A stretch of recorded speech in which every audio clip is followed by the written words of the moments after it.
Itachi Uchiha may very well be the single worst character in all of anime. Alright, now that I've made everybody upset, allow me to elaborate. Itachi kind of represents everything I find deplorable about Naruto as a series. There's all this amazing intrigue and setup, cool powers, cool design, and then the payoff later down the line is just abysmal.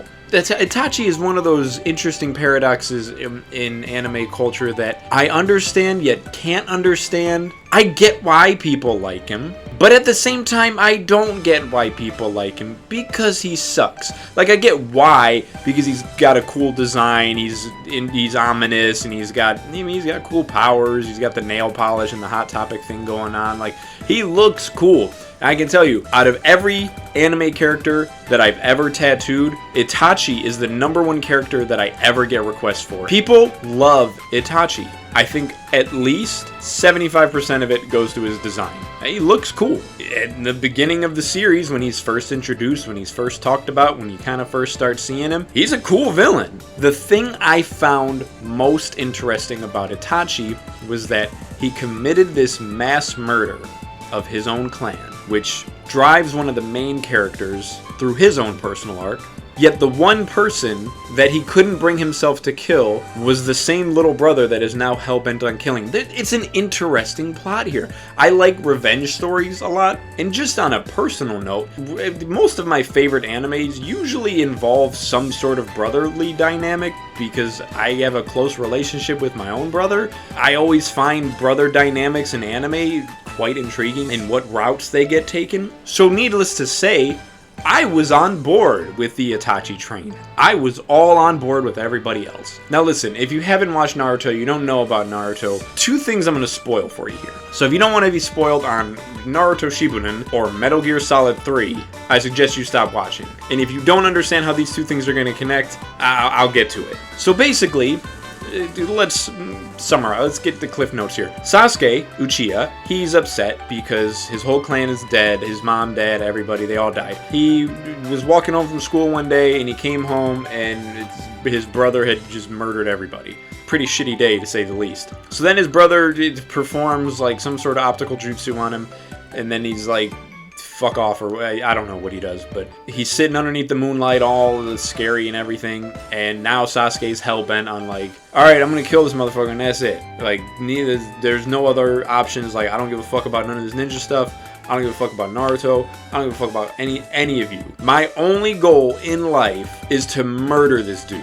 Every decision that Sasuke makes for the entirety of the series is fully dedicated to furthering his goal in murdering his brother. And rightfully so. Lots of things happen. A big fight with his friend, and Orochimaru, Snake Eye, and takes him, and whatever. A lot of things, things happen. Sasuke finally catches up to Itachi, and it's like this big moment. It's been years in the making. Finally, we're here. Sasuke versus Itachi, and then Itachi's like going crazy, and he's like, oh, I needed to create this incident where he tells him like Uchiha's eyes after a certain amount of time start going bad and they get too much mileage on them, so I was waiting for your eyes to develop and I had to put you through all this trauma and make you get stronger so that you could finally have good enough eyes so I could take them. I don't know. Sasuke and Itachi, I will say, have one of the coolest fights in all of Naruto. And I don't know why people, to me, don't, at least in my experience, I don't see people talk damn near enough about how good of a fight Sasuke and Itachi is. It has everything wrapped up that makes Naruto's power system intriguing. They start going at it, they're doing little moves, whatever, and, you know, fighting in this, and then, like, Sasuke stabs Itachi, but then Itachi turns into crows and comes around and, like, tries to steal his eyeball, and then it's like, oh, wait, Sasuke's really, like, underneath his jutsu, but then they start fighting some more, and then, oh, no, it turns out Sasuke had Itachi in his jutsu, and then they start doing stuff, and then Itachi will turn into some crows again or whatever, and then it's like, oh no, you were actually in his jutsu. It was like this whole Inception thing, where they were all like in each other's like optical jutsu, and then come outside from like the sidelines, you see this one dude, and he's looking out from like a bystander perspective, and he's like, yo, these dudes haven't moved an inch for like the whole time that they've been standing here. They haven't even said a word to each other. So it turns out all this fighting they were doing, they weren't actually even moving. They were just staring at each other and trying to like out-inception each other. It's pretty fucking cool, actually. Then they get into some cool stuff, and then they start actually fighting and doing all the big lightning attacks or whatever. And at the very final moments of Itachi's life, and it's looking all dark for Sasuke because Itachi's now it looks like he's gonna kill him. He doesn't. He does a little finger tap on the head that he did to Sasuke as he was a kid. He still couldn't bring himself to kill Sasuke. What is it about Sasuke, about his little brother, that he just couldn't bring himself to finally kill him? Then Sasuke learns the truth about Itachi. Turns out, the whole time, Itachi is secretly this benevolent hero, selflessly sacrificed himself for the entirety of the Hidden Leaf Village. So basically, the Hidden Leaf Village's politics is like, you have the Hidden Leaf, and then you have the Uchiha. And they're kind of like together. They kind of exist as like two sides of the same coin in a way. Apparently, the Uchihas have this inherent hatred in their hearts. This is like getting on like weird Disney levels of storytelling right now. They're like, they have hatred in their heart, and they cannot deny it, and they will eventually manifest that hatred and rise up. There's this whole weird backstory about how the Hidden Leaf was developed with the Uchiha, and the Uchiha clan was like being subjugated somehow, even though they really weren't. It's really dumb actually, but basically the Uchiha and the Leaf existed in damn near perfect harmony. Nothing before this point suggested that the Uchiha were segregated by any systemically political racist means. It comes out of, all this stuff comes out of left field. It just completely blindsides you. And also, the whole thing about like, oh, there's hatred in their heart and they couldn't resist it, that's like really poor storytelling of like, we need a reason why Itachi was justified in his reasonings of why he murdered everyone. Because here's the thing. So they basically say, oh, there was gonna be a war and it was brewing, and the Hokage was like, Itachi, you have to kill everyone. And Itachi put it on himself to kill the entire Uchiha clan to prevent a war from breaking out. So the whole idea here, you're telling me, is that to prevent a war from breaking out, which the only reason it's going to break out is because the Uchihas are mad at stuff, there's no way to stop it. And literally the only reasoning you have for why the Uchiha are going to rise up is literally just they have hatred in their heart and they can't stop that. So they gotta die.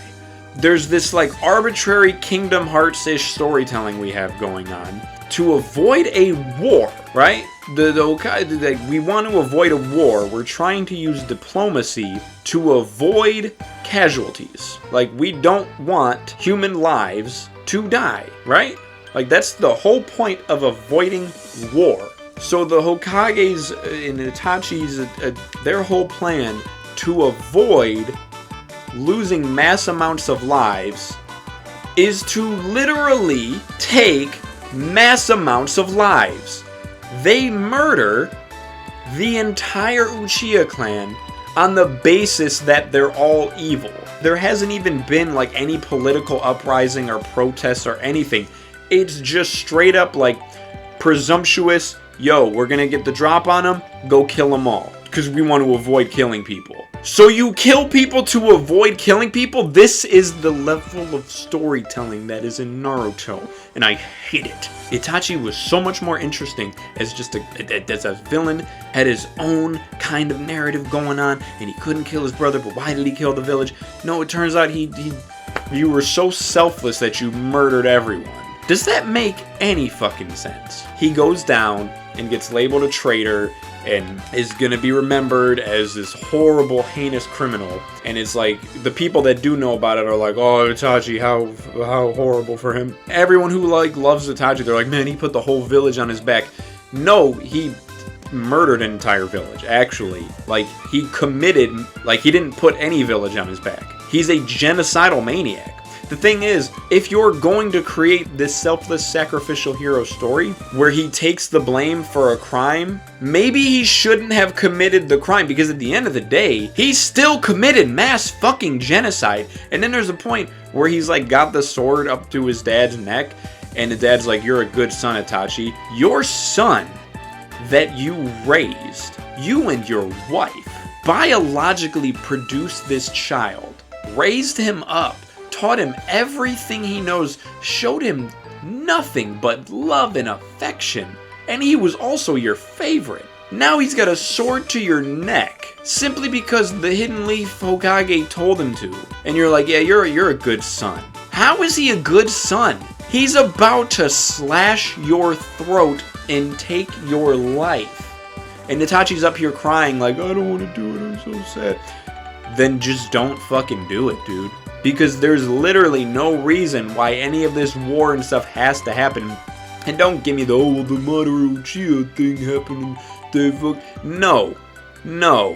There was nothing previously suggesting that there was any bad tensions between Leaf and Uchiha. There was nothing. It doesn't come until later that they're like, oh, Madara Uchiha was evil. Okay, well that was Madara Uchiha. Alright, that's just him. That's one single guy that sucked. For those questioning why I brought up Metal Gear Solid 3, if you've played Metal Gear Solid 3, and you just listen to my description of Itachi's whole reasoning behind killing the village and all that, you will have already made the connection to the boss. So in Metal Gear Solid 3, in a much better told story than anything in Naruto, the boss, as an American soldier, defects to Russia and then basically presents a weapon of mass destruction, and like a colonel for Russia, he uses it to murder a bunch of people and blow up a bunch of shit, and she gets blamed for it. I'm giving you the synopsis, alright?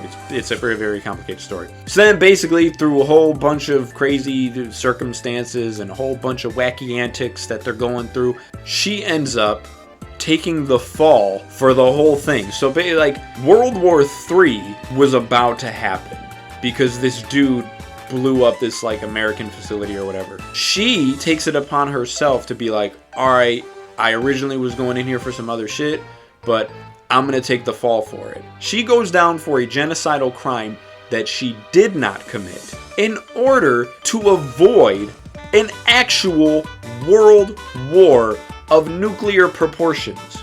There's not a bunch of people around the world who know about it secretly and they all really celebrate her and whatnot. No, only a handful of people know about what actually happened, and a few of them are high upper echelon American politicians who put her up to it, more or less, and now put her in the history books as this heinous traitor to the American people. And Big Boss, the main protagonist of Metal Gear Solid 3, has to live the rest of his days knowing that he murdered his mentor and one of his most beloved figures in life, knowing he murdered that person, and she committed no crime. She put America on her back.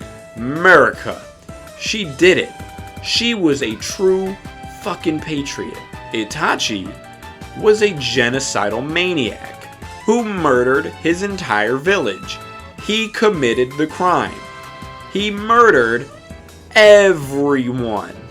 And then it was like, oh, well, just don't make me kill my little brother. That was like the only stipulation. Why is it your little brother? Because clearly Sasuke grew up with all that hatred in his heart and ended up killing a bunch of people, and he went crazy. The Metal Gear Solid 3 story technically did happen before the Itachi stuff. So if you ask me, Kishimoto stole that story, if anything. And maybe he planned it out from the beginning, who really knows? Fact of the matter is, the Metal Gear Solid 3 story happened first. It was far better, and I'm not just saying that. If you have not played the Metal Gear Solid series, they're great games. You should play them, seriously. But Itachi sucks, and I wish people would stop trying to bring up to me, man, Itachi was so good. Itachi was one of the best characters in the whole show. Itachi was amazing. Man, Itachi's one of the coolest characters in anime. No. He gets overly celebrated for doing the very thing that they try to say he didn't really do, but he did. And they're like, oh, well, he didn't mean to do, like, he didn't want to do it, but it had to happen. No, it's bad storytelling. Itachi is a murderer. He's not a selfless hero. He's a serial killer. But everyone loves him. Oh, man, he put the whole village on his back. All right, yeah, and Hitler put all of Germany on his back. So you tell me the true definition of a hero, I guess.